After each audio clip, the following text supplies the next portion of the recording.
শিল্পী বলে কি ছাড় আছে নাকি? না, শিল্পীদেরও কোনো ছাড় নেই, অন্তত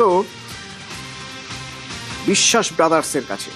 বিশ্বাস ব্রাদার্স ছোট ভাই স্বরূপ বিশ্বাস, টালিগঞ্জে শিল্পীরা যদি কাজ পাবেন বা শিল্পীরা কলাকুশলীরা তারা যদি কাজ পান, তাহলে জেনে রাখবেন তাদের কাজ পেতে হয়েছে, এই স্বরূপ জমানায় কাজ পেতে হয়েছে 5% কাটমানি দেওয়ার বিনিময়ে। মারাত্মক অভিযোগ, মারাত্মক অভিযোগ। যা টাকা পাবেন তার 5% কমিশন দিতে হবে। কাকে? তিনি কে? তিনি কি টালিগঞ্জের কেউ, শিল্পী কলাকুশলীদের কেউ? না, তার নাম স্বরূপ বিশ্বাস। তিনি কে? তিনি মন্ত্রী অরূপ বিশ্বাসের ভাই। সেই অধিকারে 5% কমিশন তিনি নিতেন। আরো মারাত্মক অভিযোগ আছে। সরকারি আইনজীবী আজ যে যে অভিযোগের কথা তুলে ধরলেন, শুনুন একবার। আমার সঙ্গে অমিত আছে ফোনে, বলতে পারবে অমিত? একেবারেই স্বরূপ বিশ্বাসের পুলিশ কাস্টাডি বা পুলিশ হেফাজতের মেয়াদ শেষ হওয়ার পর নারীতে তোলা হয়। তার আইনজীবীর পক্ষে জামিনের আবেদন করা হয়েছিল। জামিনের আবেদনের বিরোধিতা করতে গিয়ে সরকারি আইনজীবী সৌরিন ঘোষাল আদালতের কাছে দাবি করেন টলিপাড়া বা টলিগঞ্জের যে সমস্ত ডিরেক্টর তারা সরাসরি পুলিশের কাছে অভিযোগ জানিয়েছেন যে এখানে টলিপাড়াতে কাজ করতে গেলে তাদের যে টেকনিশিয়ান লিস্ট বা তালিকা পাঠাতে হতো স্বরূপ বিশ্বাসের কাছে। তিনি লিস্ট গ্রান্ট করতেন এবং সেখান থেকে তার যারা যে সমস্ত কলাকুশলী বা টেকনিশিয়ানরা কাজ পেতেন, কাজ বাবদ যে টাকা তারা পেতেন তার 5% হারে কমিশন পৌঁছে দিতে হতো স্বরূপ বিশ্বাসকে। তা না হলে টলিপাড়াতে কাজ করতে পারতেন না বা কাজ করার কোনো সুযোগ ছিল না। এহেন গুরুতর অভিযোগ সরাসরি স্বরূপ বিশ্বাসের বিরুদ্ধে করা হয়েছে, তথ্য সামনে এসছে।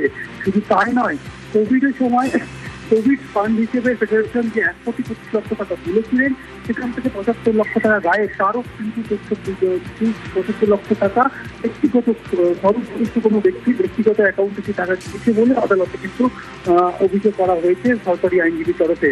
এবং একই সঙ্গে তিনি প্রভাবশালী ব্যক্তি, প্রাক্তন মন্ত্রী অরূপ বিশ্বাস তিনি ভাই, এবং গোটা টলিপাড়া জুড়ে তাদের দাপট ছিল এবং তাদের জন্য অনেকে কাজ পেতেন না, এমনটা কিন্তু অভিযোগ করা হয়েছে সরকারি আইনজীবীর তরফে তার জামিনের বিরোধিতা করতে গিয়ে। ধন্যবাদ।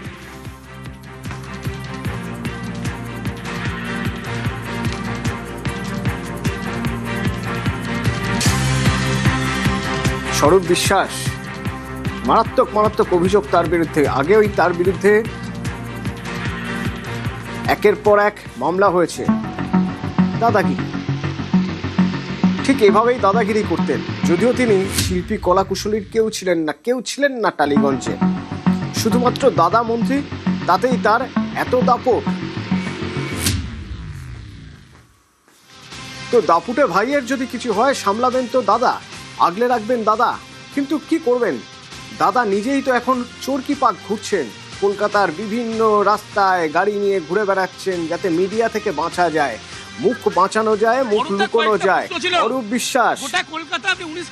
বিশ্বাস 3 বার তাকে হাজিরা দিতে বলা হয়েছিল। 3 বার হাজিরা দিতে বলা হয়েছিল। ঘুরলেন কেন? কি মিডিয়া থেকে মুখ লুকানোর চেষ্টা? দাদা আপনি সহযোগিতা করবেন অবশ্যই। আর বলা অরূপদা একটাই প্রশ্ন। অরূপদা, গোটা কলকাতা আপনি কার্যত ভয়ে লুকাচ্ছেন নাকি? অরূপদা কয়েকটা প্রশ্ন ছিল। গোটা কলকাতা আপনি 19 কিলোমিটার বেশি ঘুরলেন।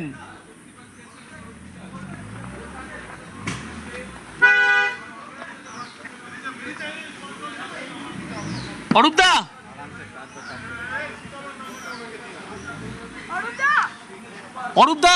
আপনাকে দীর্ঘ জিজ্ঞাসাবাদ করছে, বলছে আপনি একাধিক ফটোগ্রাফারদের জোর করে ভিতরে ঢুকিয়েছেন। ফটোগ্রাফাররা আপনার নাম বলছে আপনার। অরূপদা, ফটোগ্রাফাররা আপনার নাম বলছে আপনি জোর করে ঢুকিয়েছেন আপনার ছবি তোলার জন্য। আপনার ঘনিষ্ঠ ফটোগ্রাফাররাই আপনার নাম করছে, বলছে আপনি জোর করে ঢুকিয়েছেন। অরূপদা, গোটা কলকাতা ঘুরে ফেলেন আপনি মিডিয়ার থেকে মুখ লুকানোর জন্য। আপনাকে তো আবার 22 তারিখ ডেকেছে অরূপদা। এই পিছন আমরা ঘুরে গেলাম। এক সময় তো থিতু হতেই হয়। পরিযায়ী পাখিও এক জায়গায় গিয়ে থিতু হয়, অরূপ বিশ্বাসও হলেন। গোটা কলকাতা আপনি কার্যত ভয়ে লুকাচ্ছেন। এত রাস্তা ঘুরলেন কেন? কি মিডিয়া থেকে মুখ লুকানোর চেষ্টা? দাদা আপনি সহযোগিতা করবেন অবশ্যই। আর বলা হচ্ছে আপনি আবার কেন ভাই, তোমাদের হবে না। এবং আপনাকে তো জিজ্ঞাসাবাদ করেছে। চিঠিটা দিয়েছিলেন, চিঠিটা কি মমতা বন্দ্যোপাধ্যায় বলেছিলেন দিতে? আপনি মমতা বন্দ্যোপাধ্যায়কে চিঠি দিয়েছেন, দিতে বলেছিল মমতা বন্দ্যোপাধ্যায় আপনাকে? আর এতগুলো যে ফটোগ্রাফার মাঠে ঢুকেছিল, এক্ষেত্রে তারা তো বিভিন্ন হয়ে বলছে আপনি ঢুকিয়েছিলেন ছবি তোলার জন্য। দাদা শতদ্রু দত্ত বিরাট আনন্দ খুশিতে রয়েছেন আজকে যে আপনাকে জিজ্ঞাসাবাদ করেছে, কি বলবেন? 22,000 টিকিট কালোবাজারি করেছেন আপনি বলছে?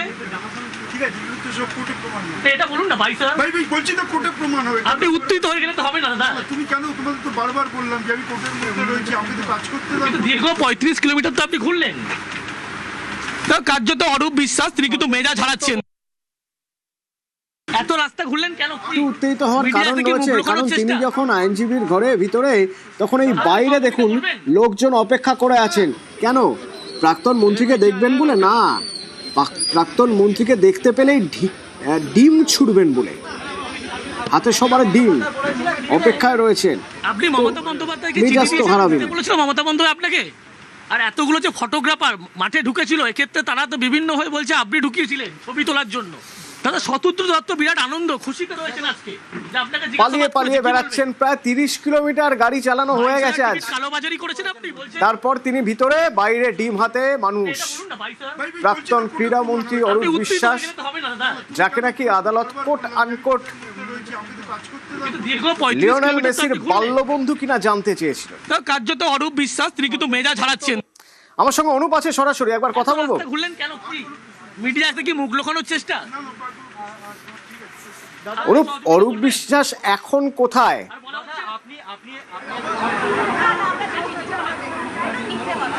দেখো অরূপ বিশ্বাস এখন তার বর্তমান অবস্থা আমি দেখানোর চেষ্টা করবো। অরূপ বিশ্বাসের ছবিটাও দেখাবো। অরূপ বিশ্বাস এই মুহূর্তে আলিপুর যে জজ কোর্ট, সেই জজ কোর্টে তার যে আইনজীবী, সেই আইনজীবী চেম্বারে এখনো পর্যন্ত কয়েক ঘন্টা অতিক্রান্ত তিনি বসে রয়েছেন এবং হাজিরা দেওয়ার পরে কার্যত তিনি পালিয়ে পালিয়ে বেড়ালেন। এবং ছবি সাধারণ মানুষের কিন্তু প্রচুর ভিড় জমেছে অর্থাৎ কোর্ট চত্বরে, এবং তারা অরূপ বিশ্বাসের ছবি তোলার হিড়িক পেতেছে বলা যেতে পারে।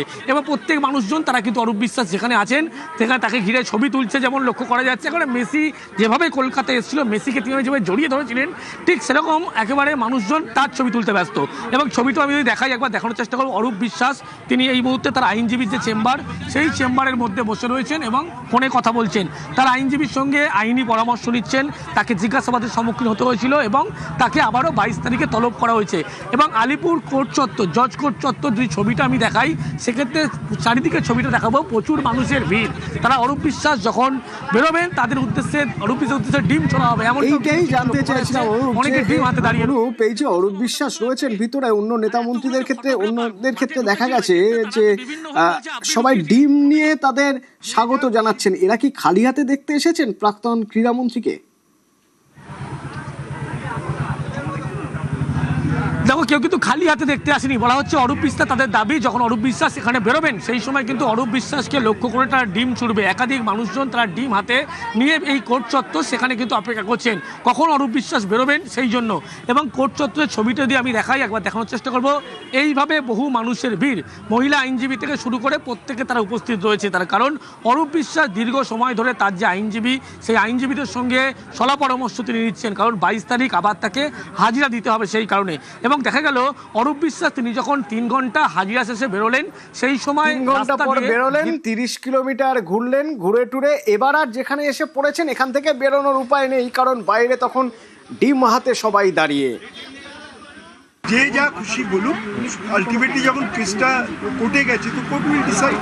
ব্যাস প্লিজ, ওদের এত লোক ঢুকলো কি করে মাঠে? প্লিজ। আর এগুলো কত বহু মানুষ যারা Please, আছে, যারা please, যারা যা হচ্ছে পয়সা বলার- দিয়ে টিকিট যা কেটে বলার- গেছিল, যা যারা বলার পয়সা কথা দিয়ে বলবো। টিকিট কেটে গেছিল, কিন্তু যা- তারা হচ্ছে যা যা বলার- মেসিকে না দেখতে পেয়ে যা শুধু যা আপনাকে বলার, দেখে ফেরত যা চলে যা গেল। বলার কোর্টে বলবো, যা যা বলার কোর্টে বলবো। সাবজুডিস ম্যাটার, এর বাইরে একটা কথা আমি বলবো না। এটা আমার লয়ারের আপনার কি মনে হয় কোনো ভুল হয়েছিল? আপনি তদন্তকারীদের সঙ্গে সহযোগিতা করবেন? আজকেও করেছি, যেদিন 22 তারিখও করবো, যতবার ডাকবে ততবার। 3 আপনাকে নোটিশ দেওয়া হয়েছিল? একটা আমার শরীর খারাপ ছিল, সব অনেকেই জানেন যারা পুরনো লোক, যে আমি হাইলি ডায়াবেটিক। পরেরটা আমার হাইকোর্টে কেস ছিল, দুটোই চিঠি আমি করেছিলাম, আর থার্ড তো আর কি।